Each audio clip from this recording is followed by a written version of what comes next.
Assalamualaikum warahmatullahi wabarakatuh. Puji syukur kita ucapkan kehadirat Allah Subhanahu wa Ta'ala yang telah memberikan kita rahmat beserta hidayahnya sehingga kita telah dapat melaksanakan presentasi pada hari ini. Selawat beriringan salam, tidak bosan-bosannya kita kirimkan buat arwah junjungan kita yang mulia Nabi besar Muhammad SAW. Baiklah, kami dari kelompok 4 dengan mata kuliah patisserie yang beranggotakan Hikmah Aisyah Zalfia dengan NIM 201350085, Juliani itu saya sendiri 201350022, Kawima Nashita dengan NIM 20135052208, Roni Hermanto dengan NIM 201352220, dan Suci Nurul Fadia dengan NIM 201355126.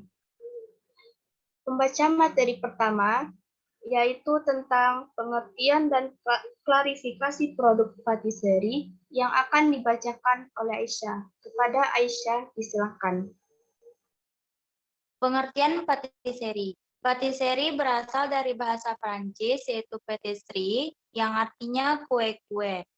Patisserie adalah kue yang terbuat dari campuran adonan yang dikembangkan dengan atau tanpa bahan pengembang yang terdiri atas tepung terigu, gula pasir, aroma lemak, dan telur yang dapat menghasilkan produk yang empuk. Bahan pengembang yang biasa dipakai adalah baki. Roti adalah makanan yang dibakar, terbuat dari tepung terigu, air garam, gula, dan dikembangkan dengan ragi roti. Dapat pula ditambahkan bahan penambah gizi lainnya seperti telur, lemak, susu, dan baking powder atau baking soda.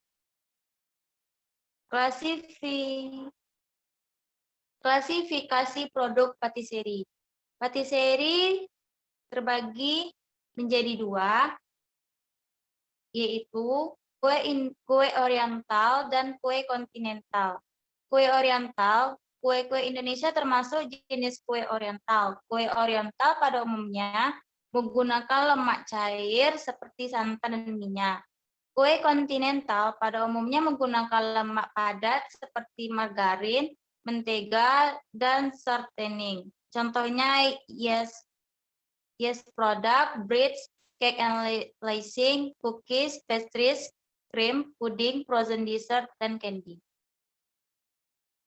Selanjutnya yaitu tentang jenis produk patisserie yang akan dibacakan oleh Roni. Pada Roni, disilahkan. Terima kasih moderator. Selanjutnya yaitu jenis produk patisserie. Yang pertama adalah bakery, yang kedua yeast product, yang ketiga bread atau roti, yang keempat quick bread, yang kelima cakes, yang keenam cookies, yang ketujuh pastry, dan yang kedelapan yang berfungsi sebagai pelengkap. Yang pertama kita bahas tentang bakery. Bakery merupakan bagian dari patisserie yang terdiri dari roti, cake, pastry, dan cookies. Bakery yang tampilan yang menarik dapat memikat daya jual produk tersebut. Bakery sangat mudah dijumpai dan mudah untuk dibuat. Produk bakery dibuat dengan bahan dasar seperti tepung, gula, lemak, telur, garam, dan cairan yang dapat berupa susu atau air. Selanjutnya yaitu yeast product. Yeast product adalah produk patisserie yang menggunakan ragi sebagai bahan pengembang. Bahan utama yang digunakan adalah tepung dan cairan dengan menambahkan ragi sebagai bahan pengembang. Diistirahatkan untuk beberapa waktu sebelum dibakar. Pengembang yang umum digunakan adalah dua jenis, yaitu yeast atau ragi dan caramel atau bahan pengembang kimia seperti baking powder dan baking soda. Yeast produk menggunakan berbagai bahan tepung seperti tepung beras, tepung tapioka. Adonan yeast produk terbagi menjadi dua macam, yaitu adonan cair dan adonan padat. Yang ketiga adalah breads atau roti.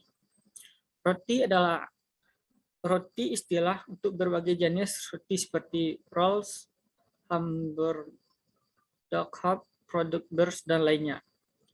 Bahan untuk pembuatan roti sangat sederhana, yaitu terigu, air, dan garam, dan ragi. Tergantung dari bahan dan metode pengembangan yang digunakan. Metode yang digunakan dalam pengolahan roti adalah straight dogs menthol, Spakes menthol, dan Vivian's straight dan Dolph menthol. Selanjutnya yaitu Quick Bread. Quick Bread merupakan solusi yang baik dalam menyajikan roti yang cepat dan praktis, serta waktu yang relatif singkat. Roti ini memerlukan lebih banyak bahan dan biaya dibandingkan dengan jenis roti lainnya. Bahan yang digunakan seperti terigu, tepung gandum yang kasar, tepung jagung, bram, oatmeal, dan ditambahkan buah-buahan, kacang-kacangan, dan rempah-rempah. Yang kelima adalah cake. Cake adalah kue yang kaya akan rasa. Dalam pembuatannya, banyak menggunakan lemak dan gula sebagai bahan pembentuk struktur. Jenis formula pada cake ada dua, yaitu high fat cake dan low fat cake. Penggunaan formula, ukuran bahan yang tepat dan keseimbangan penggunaan bahan, serta metode yang benar akan menghasilkan cake yang baik. Metode pembuatannya ada 5, yaitu creaming methods, two-track methods, spoke method, angel food methods, dan chiffon methods. Disajikan dalam bentuk potongan atau irisan, serta disajikan secara utuh untuk acara pesta. Yang keenam adalah cookies. Cookies adalah kue manis berupa kecil terbuat dari adonan soda. Maksudnya adonan solid dan liquid bersifat yang tahan lama. Kue kering ini diisi dengan krim. Metode pembuatan cookies ada 3, yaitu one-track method, creaming method, dan sponge method. Cookies dibagi berdasarkan teknik penanganan. Teknik ada 6, yaitu drop, bars, rollets, atau cuts, menthols, preset, dan wafer. Yang ketujuh adalah pastry. Pastry dikenal dengan istilah paste yang dibuat dari campuran tepung terigu, cairan, dan lemak. Dalam praktiknya, pasti mengacu pada 2 kelompok adonan, yaitu doughs and batters. Adonan keras dan adonan lunak. Kelompok adonan keras terdiri dari puff pastry dan croissants. Croissants soft pastry. Kelompok adonan lunak terdiri dari coarse pastry. Selanjutnya yaitu produk patisserie yang berfungsi sebagai pelengkap. Yang pertama adalah candy, glossy, maxmu, cream, pudding, cream, buttercream. Hanya itu produk patisserie. Terima kasih, saya serahkan kepada moderator. Ya, selanjutnya tentang jenis produk patisserie lainnya yang akan dibacakan oleh Wima. Kepada Wima, disilakan. Baik, selanjutnya jenis produk patisserie lainnya.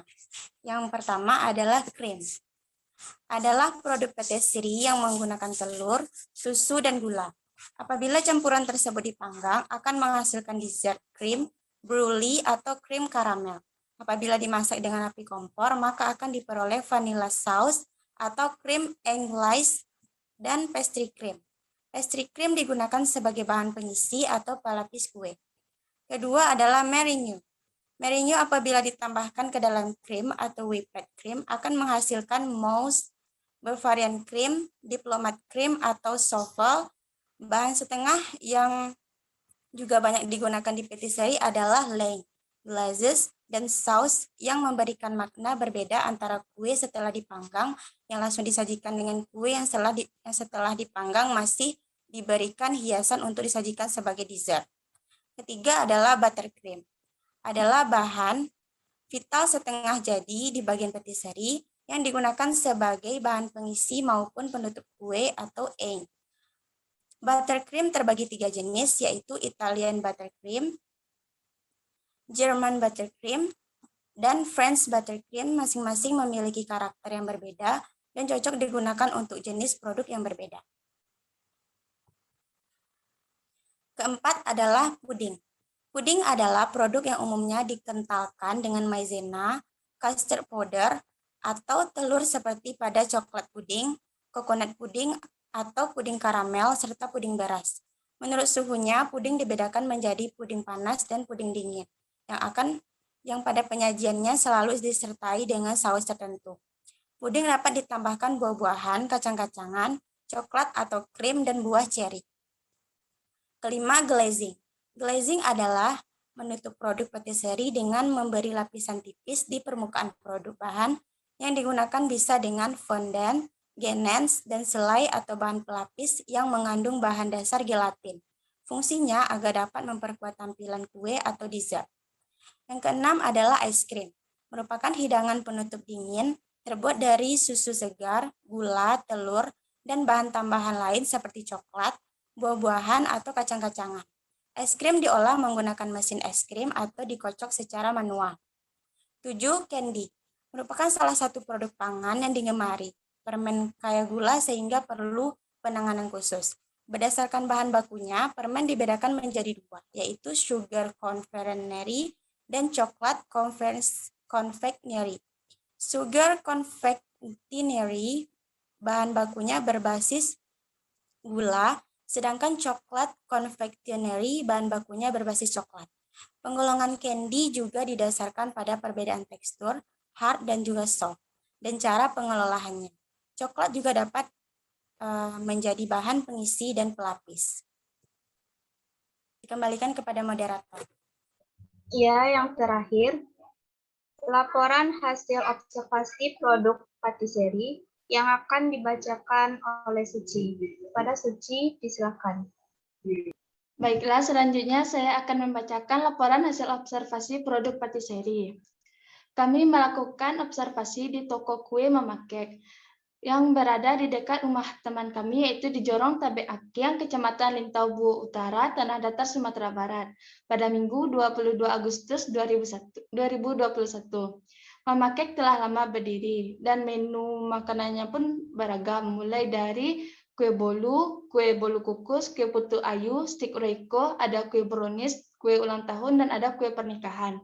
Harga yang ditawarkan pun bervariatif, konsepnya pun mengikuti tren, dan tempatnya pun sangat nyaman untuk berjualan. Pertumbuhan dari Mama Kek sangat bagus, baik dari segi pendapatan dan dari segi fasilitas yang diberikan.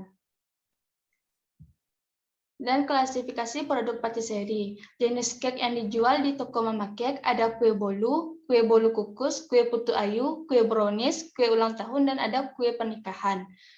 Jenis cookies yang dijual ada stick reiko, jenis pastry ada short crust pastry, buff pastry, chalk pastry. Bahan pengolahan patisserie yang digunakan ada tepung, air, ragi, gula, garam, ada margarin atau mentega, ada susu, ada telur, ada coklat, dan ada bahan pengembang, bahan pemberi rasa dan aroma, bahan pembentuk, serta ada buah dan kacang-kacangan. Kesimpulan hasil observasi. Berdasarkan hasil observasi kami tentang produk patisserie yang ada di Mama Kek yang beralamat di Jorong Tabe Akyang, Kecamatan Lintau Buo Utara, Tanah Datar, Sumatera Barat, yang sekarang hanya memfokuskan memproduksi kue bolu dan kue ulang tahun karena keterbatasan pekerja. Pada bulan puasa dan Hari Raya Idul Fitri, penjualan kek meningkat, sehingga mendapat omset sampai 1 juta per bulan. Sedangkan pada hari biasa hanya mendapatkan 500.000 per bulan. Untuk harga jual kue mulai dari 50.000 sampai 100.000 rupiah, sesuai dengan bentuk dan tingkat kesulitan pembuatannya. Cara pemesanan kue pun beragam, mulai dari offline hingga online, yang dapat memudahkan pembeli dalam melakukan pembelian. Untuk jam operasional mulai dari jam 10 pagi sampai jam 10 malam. Saran dari hasil observasi, 1. Pemerintah setempat harus mendukung usaha Mama Kek dengan cara memberikan bantuan berupa modal supaya UMKM bisa maju dan berkembang. Yang kedua, usaha Mama Kek bisa mencoba promosi lewat marketplace seperti Shopee dan Tokopedia. Sekian, saya kembalikan ke moderator. Baiklah, terima kasih kepada teman-teman semuanya. Selanjutnya yaitu penutup. Kalau ada kata-kata saya yang tidak terlengkap pada tempatnya, saya mohon maaf. Saya sudahi dengan Assalamualaikum warahmatullahi wabarakatuh. Waalaikumsalam warahmatullahi wabarakatuh.